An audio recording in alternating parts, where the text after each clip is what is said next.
Bom dia ou boa tarde a todos. Vamos iniciar aqui a apresentação do artigo intitulado Influência da substituição parcial de cimento Portland por resíduo de cerâmica vermelha RCV como adição mineral pozolânica. Efeitos na resistência à compressão e porosidade aparente de argamassa. Esse trabalho tem como autores eu, Cláudio Alex Oliveira Pires, professor mestre da Universidade Federal do Oeste da Bahia, também com o professor doutor Juarez Hope Filho, da Universidade Federal do Oeste da Bahia, e o professor doutor Odair Donizete Leite, da Universidade Tecnológica Federal do Paraná.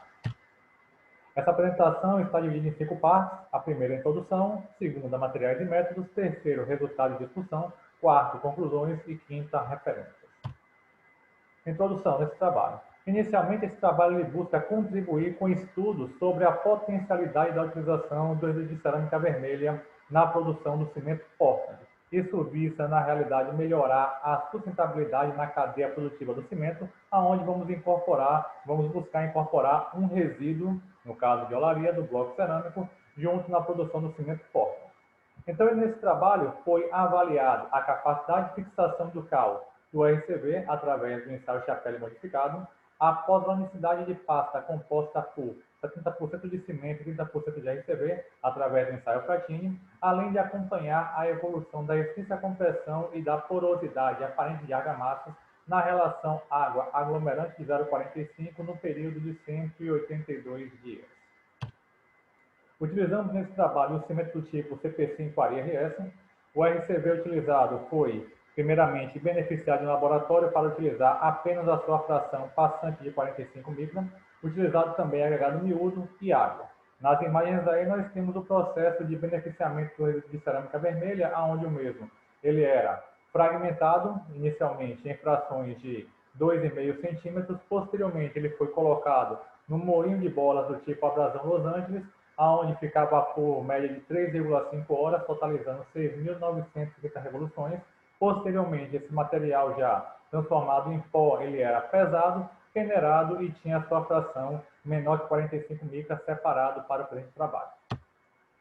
E após o beneficiamento do resíduo, foi feita a análise química por fluorescência de raio-x, o FRX, aonde ele indicou uma composição química composta preponderantemente de sílica, alumínio e ferro, ou seja, esses três compostos aí somam aproximadamente 95%, sendo que a matriz sílica luminosa ela possui aí cerca de 88% da composição total desse resíduo. Esses três materiais eles são passíveis de reação pozolânica, desde que contenham uma estrutura amorfa na sua composição. Só que com FRX não era possível identificar de imediato. Foi necessário também verificar qual era a massa específica, a superficial BET dos materiais, onde no cimento utilizando foi verificado 3,05 de massa específica e área superficial de 4,26. Já o RCV apresentou uma massa específica de 2,75 e uma área superficial aproximadamente 3 vezes superior à área do cimento. Um indicativo de material com uma maior teor, com uma maior finura, aonde ele pode ter uma melhor reatividade, caso seja ser reativo.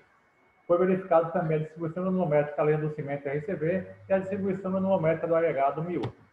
Aqui na imagem nós temos a distribuição nanométrica do cimento do RCV, onde o cimento possuía 91% das partículas com dimensão menor do que 45 micrômetros. Já o RCV possuía 98% das partículas com dimensão menor do que 45. O agregado miúdo ele foi determinado sua massa específica, valor de 2,6 grãos por metro cúbico, dimensão máxima característica de 1,20 milímetros e modo de finura de 1,95. Ele foi determinado dentro dos limites da zona utilizável de acordo com a norma 2211 da BNT.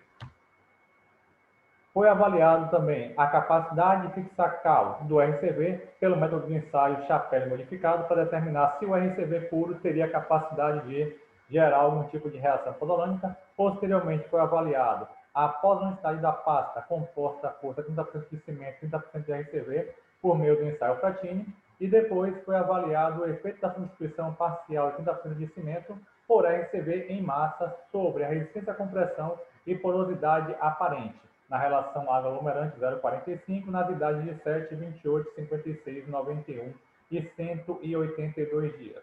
Então, nós temos ali na tabela 3 a argamassa de referência, onde não houve substituição por RCV, e depois nós tivemos aí uma argamassa com 30% em massa contendo RCV. Na figura 5 demonstra aí as imagens do ensaio de resistência à compressão do material de referência e depois do material contendo 30% do resíduo de cerâmica vermelha.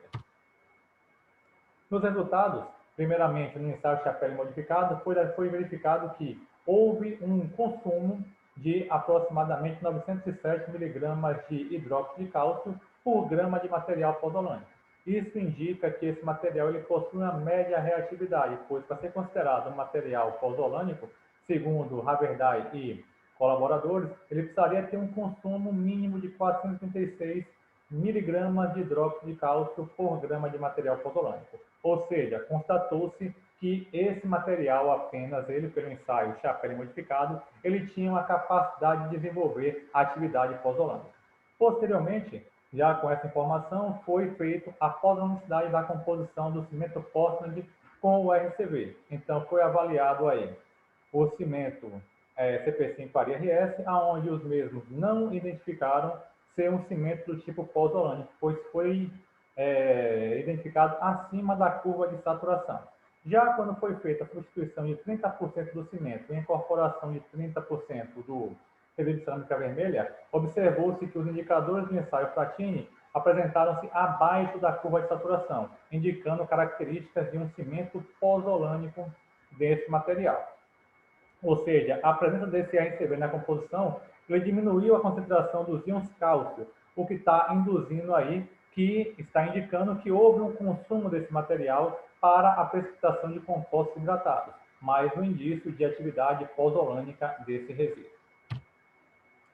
No ensaio de resistência à compressão axial e porosidade à frente das argamassas, foi observada aqui no gráfico à esquerda a evolução da resistência à compressão das mesmas, aonde houve uma redução média na resistência à compressão em torno de 12%, ou seja, substituímos 30% de cimento e houve uma redução na resistência à compressão de 12%. Ao avaliar estatisticamente esses resultados, percebeu-se que no intervalo de confiança de 95%, a resistência à compressão foi considerada diferente em todas as idades estudadas.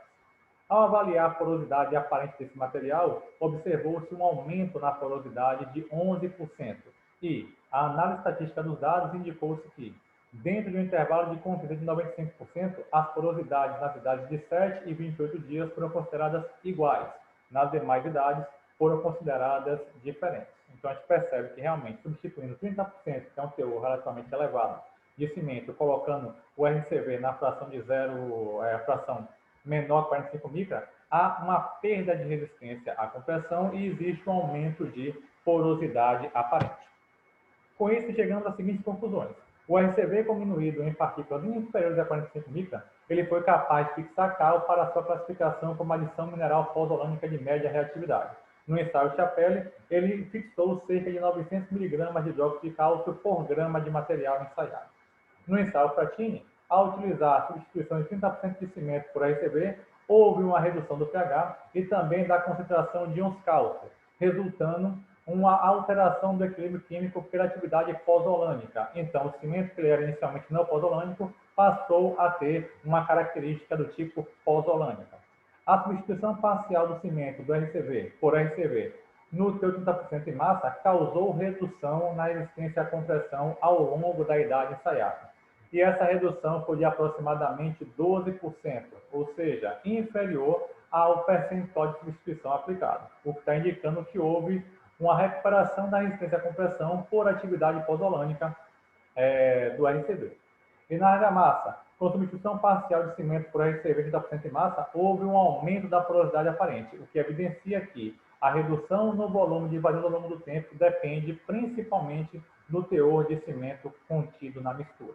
Então, isso demonstra aí que esse resíduo ele tem um potencial pozolânico e o percentual de substituição dele gerou uma perda de resistência na casa de 12%.